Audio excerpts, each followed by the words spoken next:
The broadcast is now starting. All attendees are in listen-only mode. Bom dia a todos. Obrigado por estarem presentes a mais uma sessão do webinar da PILS. Já vamos na nossa terceira sessão. Hoje vamos dar uma pequena introdução ao tema de segurança na robótica colaborativa, abordar um pouco este tema, tentar dar um bocado uma introduçãozinha, que tipo de normas são aplicáveis na segurança, métodos colaborativos, entre outros temas. Quem já nos conhece ou quem já acompanhou os últimos webinars já conhece um pouco o nosso ADN, a nossa mentalidade a nível da empresa. Somos uma empresa familiar alemã de uma cidade perto de Stuttgart. Tentamos nos focar em automação, sempre focados na segurança, ou seja, daí o We Automate Safely, fazemos automação com segurança. E da Spirit of Safety é um bocado o nosso lema, o espírito da segurança, tentar sempre abordar os temas de automação, sempre focados na segurança. Atualmente estamos numa época ou numa era, digamos assim, onde cada vez mais temos, desde robôs colaborativos, desde sistemas de IoT, processos Big Data, cada vez mais vemos modelos de digitalização a aparecer no mercado, cada vez mais indústrias optam por utilizar robôs em linhas de produção, por exemplo, tentar automatizar a linha para fazer um processo personalizado, um processo adaptado àquela máquina ou àquele operador.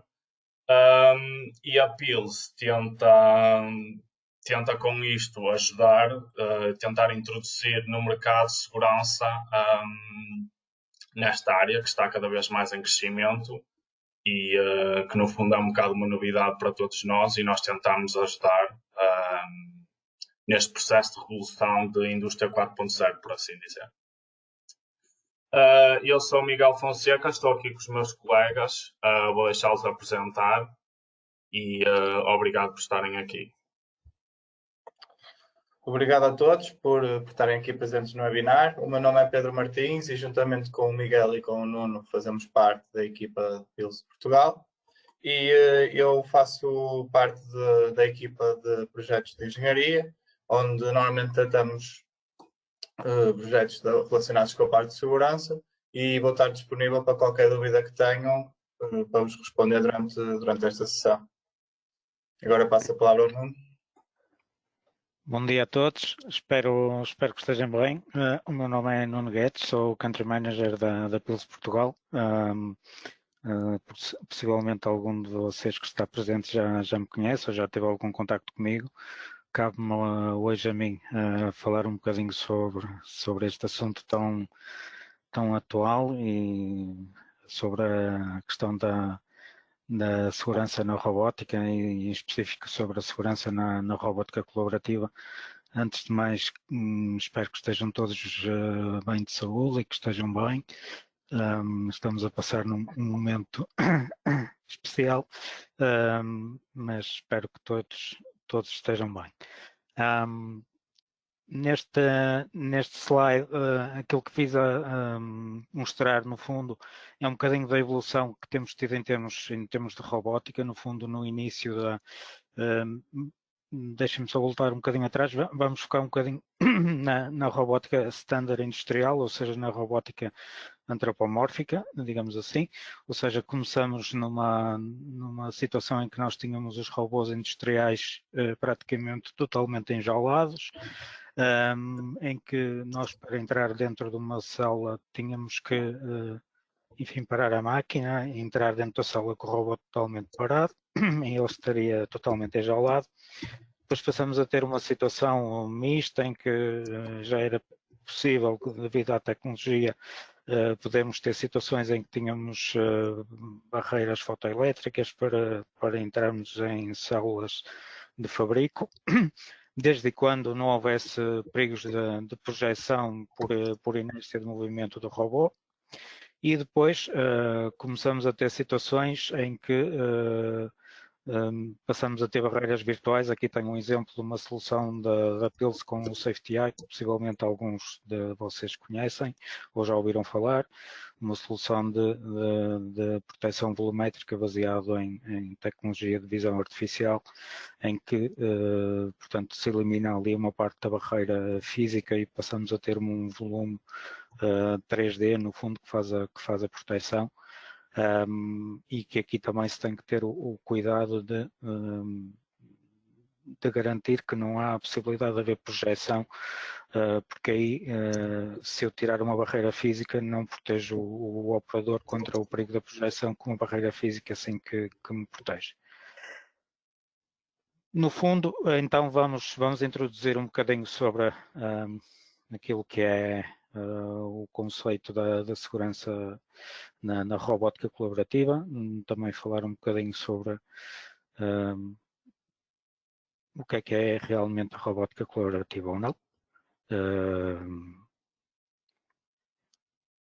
A robótica móvel, que já existe há muitos anos, enfim, não se podem chamar robôs, os AGVs já existem há muitos anos, ainda há hoje em dia muita gente que chama estes equipamentos AGVs, mas isto não são AGVs. Há três nomes que hoje em dia se usam muito para este tipo de equipamentos, como AMRs, Autonomous Mobile Robots, os CMRs também, Collaborative Mobile Robots, ou os AIVs, Autonomous Intelligent Vehicles, e como veem aqui na imagem, muitas vezes são combinados também com robôs antropomórficos ou robôs designados colaborativos hoje em dia, ou robôs de serviço. Hoje em dia também há cada vez mais esta designação da robótica de serviço. Falo-vos um bocadinho daqui de uns conceitos da RIA, da Robotic Industry Association, que é uma associação dos Estados Unidos que nasceu em 1974 e que no fundo define um bocadinho este conceito de robótica de serviço, que enfim, que hoje em dia começamos todos a conviver um bocadinho com ela, desde a robótica que está ligada à agricultura, da construção, até aqueles robôs que temos hoje nas nossas casas para fazerem as limpezas, aqueles robôs autónomos que temos em casa, os robôs humanoides, enfim, há muita evolução nesta área também. Tem aqui uma figura do lado direito de uma aplicação com dois manipuladores da Build, que depois, se tiverem interesse, quem tiver interesse, depois no fim vamos passar um e-mail e eu mando-vos, nós mandamos o link do vídeo, se tiverem interesse, e falo aqui um bocadinho sobre a expectativa de mercado ou do crescimento do mercado nesta área da robótica de serviço, que é estimado em 37 bilhões de dólares, um crescimento de 37 bilhões de dólares de 2019 para 2021, e como sabem os americanos, o bilhão para nós serão 37 mil milhões de dólares. Vamos aqui falar um bocadinho sobre um dos slides talvez mais importantes naquela sessão de hoje, que é falar sobre os 4 métodos colaborativos na área da robótica colaborativa. Falar um bocadinho aqui desta norma, da ISO 15066.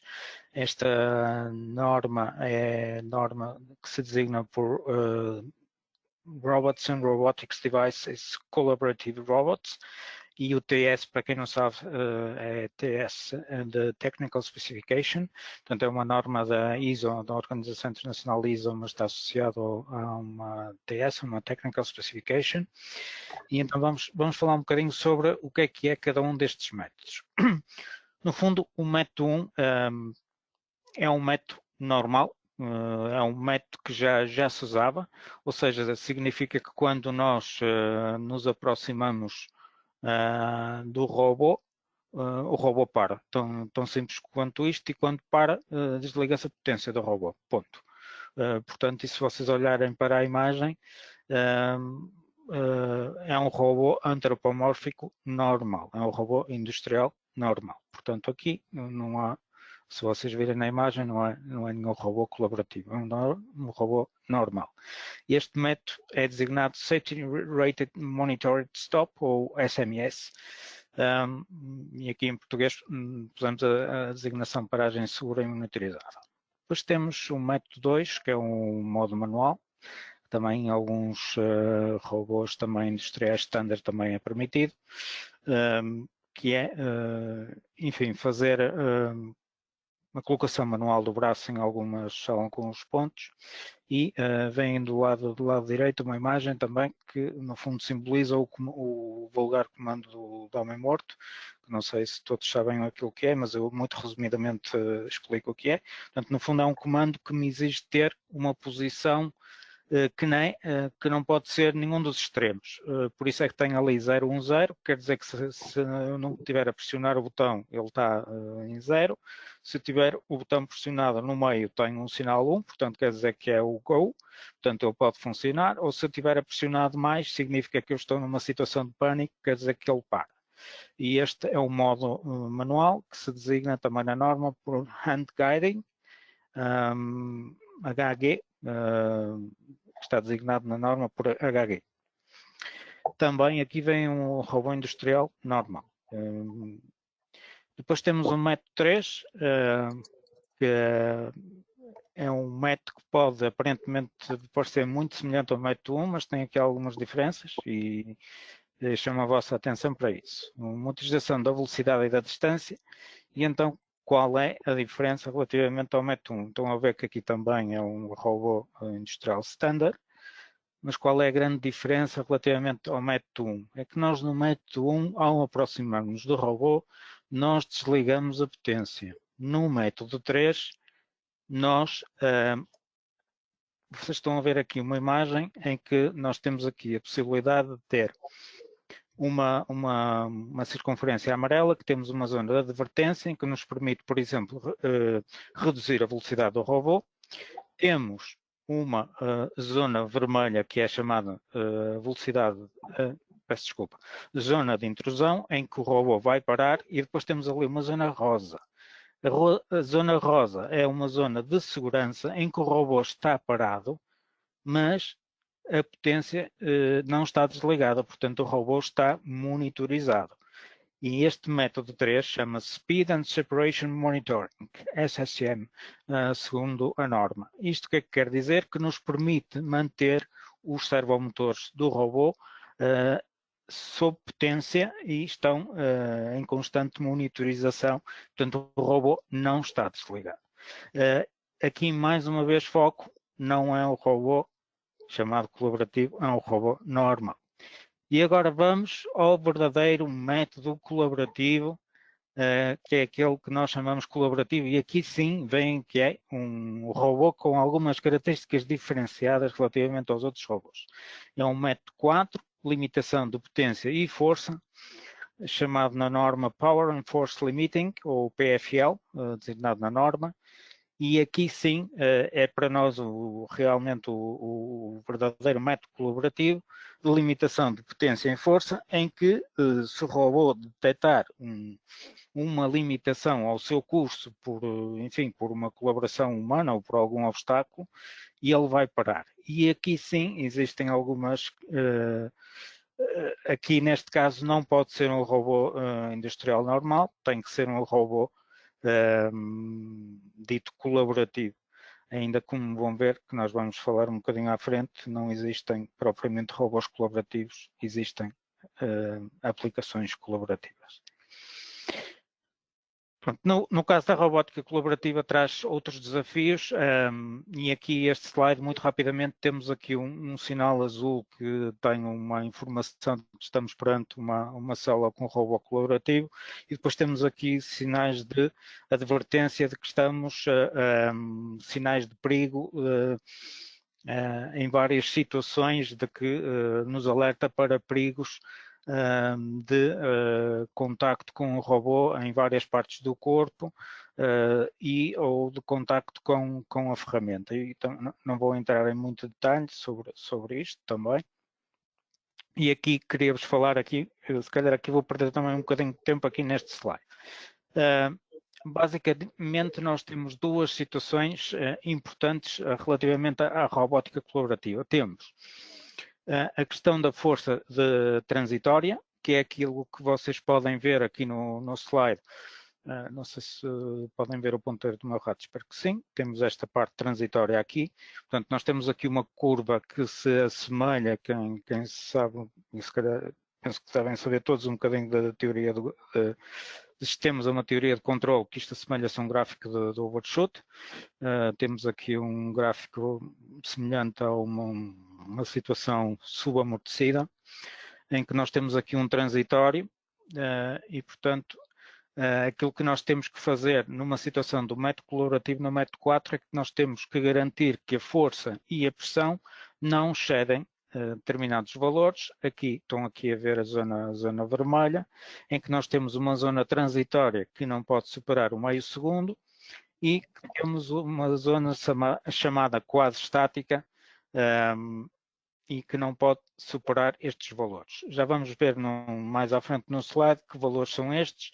Estes valores estão tabelados e definidos numa norma e também foram estudados por um instituto bastante conceituado que se chama o Instituto Fraunhofer e também, no caso da PILS, nós também complementamos essa informação, também com informação própria de nossa própria experiência. Aqui, o que eu vos queria falar, portanto, há duas medições importantes. Uma, a medição de força, temos a medição de pressão também. E aqui uma coisa interessante que vos queria falar era que se pensarmos bem, nós podemos pensar nas partes do nosso corpo como um material em que nós temos, enfim, uma massa, e se calhar assim de repente pode parecer que não, mas se pensarmos se calhar na gordura como um equivalente a uma mola, tendo uma constante elástica baixa, e no fundo temos um amortecimento que é o músculo. Portanto, quer dizer que basicamente podemos fazer quase um modelo partindo disto.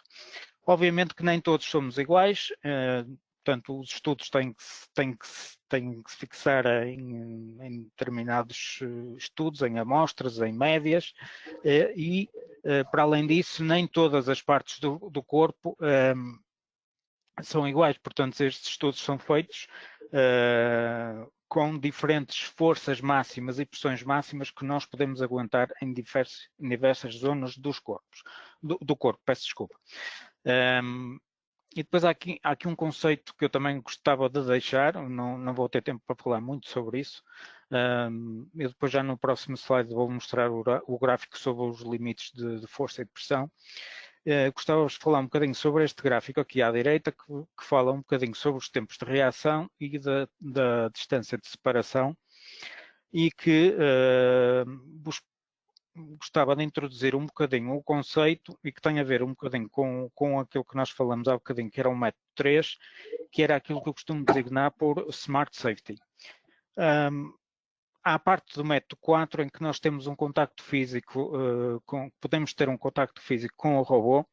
Nós podemos trabalhar em método 3 com um robô industrial standard, mas conseguirmos fazer uma aplicação com a tecnologia que existe ou com a evolução da tecnologia, em que nós podemos adaptar a nossa segurança, e isto cada vez mais vai acontecer, mediante a velocidade a que o robô está a trabalhar. O que quer dizer que eu posso ter, por exemplo, um scanner em que eu tenho uma distância de detecção tanto maior, quanto maior é a velocidade a que está a trabalhar o robô. E, portanto, deixamos de estar a trabalhar em conceitos de segurança estática, em que eu tenho uma peneira de emergência e para tudo, tenho uma barreira que corta tudo, tenho um scanner, entro na zona de scanner e o scanner para tudo, e passamos a ter uma situação de uma segurança mais inteligente. Portanto, deixo-vos só assim este conceito assim muito rapidamente, que eu acho que é um conceito muito interessante e que este gráfico fala aqui dos tempos e se pensarmos um bocadinho está relacionado com isto. Pronto, aqui está o gráfico que vos falava, em que fala das forças que cada zona do corpo pode ter no máximo. Temos aqui o conceito do quase estático e do conceito de transitório. Portanto, o transitório, se recordarem do gráfico que vos mostrei, tem a ver com o valor máximo do overshoot. O quase estático é quando nós temos o contacto portanto, praticamente estático, não é? Ou quando, portanto, nós estamos encostados ao robô, mas o robô não se mexe nem nós, não é? Vocês estão a ver que temos aqui os valores da pressão e da força e depois temos os fatores de transitório que aqui na tabela, como vocês podem ver, é sempre o dobro, ok? Pronto. Para validar uma aplicação destas, é preciso sempre fazer várias medições mediante os pontos que se esperam na aplicação colaborativa, ou seja, como eu estava a dizer, não há propriamente robôs colaborativos. Já sei que isto pode ser uma afirmação um pouco polémica, mas aquilo que realmente é colaborativo é a aplicação e não há propriamente o robô. Aqui tem um exemplo de um software que nós temos integrado de um equipamento que a Pils tem, que se chama o Pils Robot Measurement System. Isto é uma imagem do software. E aqui também, vocês têm aqui um exemplo de uma imagem em que se faz a validação também da pressão através de uma película e depois se passa num scanner para fazer a validação da pressão. Depois, no fim, nós vamos deixar um link de um vídeo de um funcionamento deste sistema. Quem tiver curiosidade em ver um bocadinho do funcionamento, eu acho que ilustra um bocadinho daquilo que nós estamos a falar hoje aqui na nossa sessão. Pronto, falar um bocadinho sobre a questão das normas, das diretivas também. Isto já deve ser mais ou menos conhecido de todos. As obrigações enquanto fabricante de máquinas, basicamente é cumprir a diretiva máquinas, onde se inclui também o cumprimento, enfim, está, no fundo, ao cumprir a diretiva máquinas, está-se obrigado também a cumprir a diretiva de baixa tensão e a diretiva de compatibilidade eletromagnética, se aplicarem. Normalmente nas máquinas quase sempre são aplicáveis. Do ponto de vista do utilizador ou do cliente final, esse está obrigado a cumprir a diretiva equipamentos de trabalho. No caso da diretiva máquinas, ambas as diretivas são leis em todos os Estados-membros da União Europeia e cada uma é lei. No caso de Portugal, se não estou em erro, a diretiva máquinas é o Decreto-Lei 103 de 2008 e o outro é o 50 de 2005. Não esquecer, muito importante, sendo o utilizador final fabricando uma máquina, também está obrigado a cumprir a diretiva máquinas.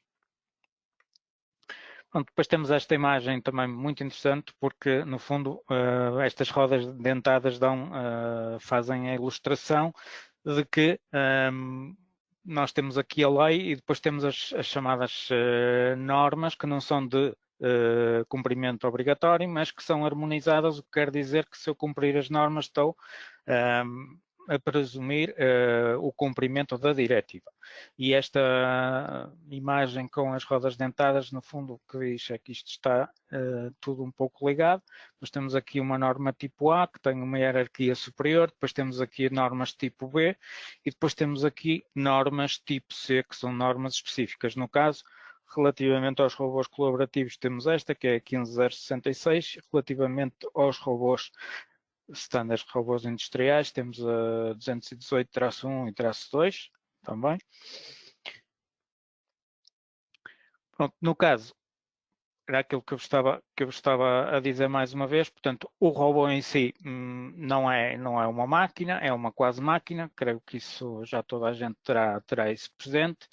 E depois está aqui uma pergunta, um robô é seguro? Eu já respondi, ou seja, um cobot só por si não é seguro, ou seja, aquilo que nós temos que certificar é a aplicação. Eu posso ter aqui, por exemplo, este cobot que parece muito seguro, mas eu, por exemplo, se estiver aqui na ferramenta tiver aqui uma faca, não há maneira deste Cobalt, da maneira como está, ser uma aplicação segura. Não há. Okay? Portanto, muitas vezes eu posso ter um Cobalt, mas basta a ferramenta que eu tiver colocado, um gripper que eu tiver colocado aqui, ter determinado tipo de arestas ou ter zonas pontiagudas, e isso já não pode ser uma aplicação colaborativa em método 4, ok? Que é aquilo que nós chamamos realmente a aplicação verdadeiramente colaborativa. Depois aqui, rapidamente, que também o nosso tempo também está a acabar, falar sobre o performance level e a categoria 3 que deve ser usada em sistemas de segurança, peço desculpa, nos sistemas de controle relativamente à segurança na robótica em geral. Portanto, sou PLD categoria 3. O PLD vem aqui deste gráfico da norma da 3849, que é o PLD, chegamos ao PLD daqui. Neste caso, isto vem da norma 218, que é uma norma tipo C, e na própria norma está especificado qual é o performance level, que é o D, categoria 3. A categoria 3 é uma arquitetura elétrica que se tem que cumprir. No fundo, é uma arquitetura em que se tem que ter uma redundância de canais. Depois temos aqui algumas outras coisas também, que não vou entrar por aí, que também já não temos muito tempo. Basicamente aquilo que eu gostava que retivessem deste slide, é aquilo que é importante realmente, é aplicações de robótica, performance level D, arquitetura categoria 3. Agora só falar um bocadinho qual é o nosso envolvimento, qual é o envolvimento da PILS com as soluções de robótica ou experiência que nós temos em termos de robótica. A PILS, aqui a nível ibérico, tem participado em diversos projetos a nível europeu. Tem aqui exemplo de vários projetos onde nós já participamos, no projeto Sherlock, no RoboPartner, no projeto XACT, no 4x3. Pronto, e temos algum envolvimento também com organizações internacionais também relevantes neste setor, na ISO, na RIA, no consórcio ROS Industrial, e os nossos módulos robóticos também podem ser programados com ROS. Não sei se toda a gente sabe o que é ROS, mas ROS quer dizer Robots Operating Systems. E nós temos vários serviços ligados com a área da robótica. Pronto, vou dar a palavra ao Miguel. Obrigado. Antes de mais, agradecer-te, Nuno, pela apresentação. Deixo aqui o nosso contacto de e-mail, info@pils.pt. Quem estiver interessado em receber a apresentação, teremos todo o gosto em enviar. Aproveito para dizer também que deixei na secção de chat para todos o link para o vídeo que o Nuno mencionou. Quem quiser pode ver, é bastante interessante. E deixei também na secção de handout 2 PDFs que têm os códigos QR relativos aos nossos catálogos, que podem também fazer o download e visualizar. Alguma dúvida, teremos todo o gosto em tirar, ou agora através da secção de perguntas, ou então através do nosso mail, e responderemos mais tarde. Não sei se... não há mais perguntas. Eu depois também, quem quiser a apresentação pode pedir por e-mail, por favor, e eu depois também teremos todo o gosto de quem quiserem fornecer em PDF um póster sobre a segurança na robótica colaborativa, que nós temos um póster da PILS também, e portanto quem quiser também pode mandar um mail ou pedir a apresentação ou pedir só o póster, aquilo que quiser. E quem quiser também, nós também podemos mandar o link do robô da Oli, daquele robô que faz umas bolachas engraçadas, e mandamos o link para verem.